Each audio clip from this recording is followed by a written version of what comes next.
Hi friends, அஸ்ஸலாமு அலைக்கும். இன்றைக்கி என்ன வீடியோனா, அயானோட கொஞ்சம் குறும்பு வீடியோ. அப்புறம் நான் அயானை பற்றி ஒரு வீடியோ போட்டிருந்தேன்ல, அந்த பூச்சி இருக்குது வேப்பிலை தேய்ச்ச வீடியோ. அது கொஞ்சம் வைரல் ஆகிடுச்சு. நிறைய பேர் கமெண்ட் பண்ணியிருக்கீங்க.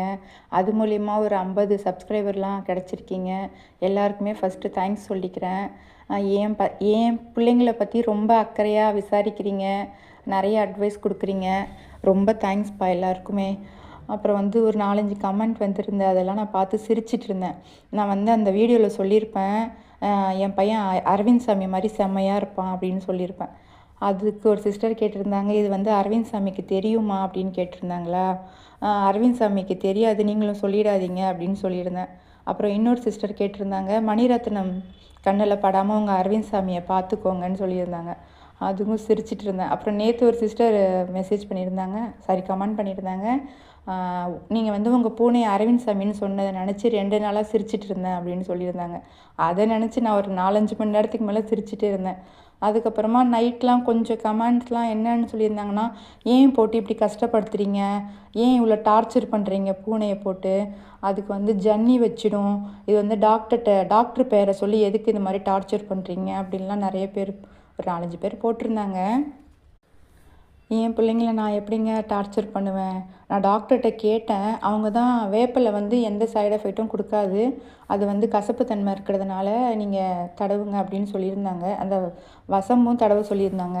இங்கே நாட்டுக்கு மருந்து கடையில் அது நைட் டைமில் கொடுக்க மாட்டேன்னு சொல்லிட்டாங்கன்றதுனால நான் அது மட்டும் தடவி விட்டேன். ஃபஸ்ட்டு ஒரு பவுடர் மாதிரி எழுதி கொடுத்துருந்தாங்க. அந்த பவுடர் வாங்கி போட்டதில் அயானுக்கு முடியெல்லாம் உதிர்ந்துருச்சு. அப்புறம் அவன் 2 நாளாக அந்த மயக்கத்துலேருந்து எந்திரிக்கவே இல்லை. அது ஒரு மாதிரியா ஸ்மெல்லில் ரொம்ப முடியாமல் போயிடுச்சு அவனுக்கு. அந்த பவுட்ரு போட்டு அந்த பூச்சி போச்சு தான், இல்லாமல் இல்லை, ஆனால் அவனுக்கு முடியல. அப்புறம் டாக்டர்கிட்ட போய் காமிச்சதுக்கு இது அவனுக்கு ஒத்துக்கல, இப்படி தான் இருக்கும் 2 நாள், அதுக்கப்புறம் சரியாயிடும்னு சொன்னாங்க.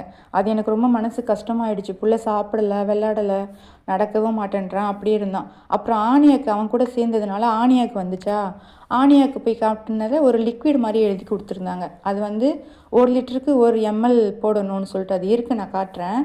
அது போட சொல்லி அது அப்ளை பண்ணிவிட்டு கொஞ்சம் நேரத்தில் தண்ணி ஊற்றி விடணும்னு. நான் என்ன பண்ணேன், ஆணியை தடவிட்டு ஒரு 10 நிமிஷத்துலேயே தண்ணி ஊற்றி விட்டுட்டேன். அதுக்கப்புறம் ஆனியா 2 நாளாக நடக்கக்கூட முடியாமல், எந்திரிக்க முடியாமல் ரொம்ப கஷ்டப்பட்டுட்டு இருந்தா. குழந்த சாப்பிடலை, ஒன்றுமே இல்லை, அவளுக்கு நிதானமே இல்லை, ஒரே மயக்கம். இதை கொண்டு போய் டாக்டர்கிட்ட காமிச்சதுக்கு அப்புறம் இன்ஜெக்ஷன் போட்டாங்க. அதெல்லாம் அப்படி தான் இருக்கும், போக போக சரியாயிடும்னாங்க. ஆனால் பசங்க கஷ்டப்படுறத பார்க்குறதுக்கு எனக்கு ஒரு மாதிரியாக இருக்குது. அதனால தான் நான் இந்த வேப்பிலைன்னா எதுக்கும் பிரச்சனை இல்லைல்ல, அதனால தான் அப்படி பண்ணேன்.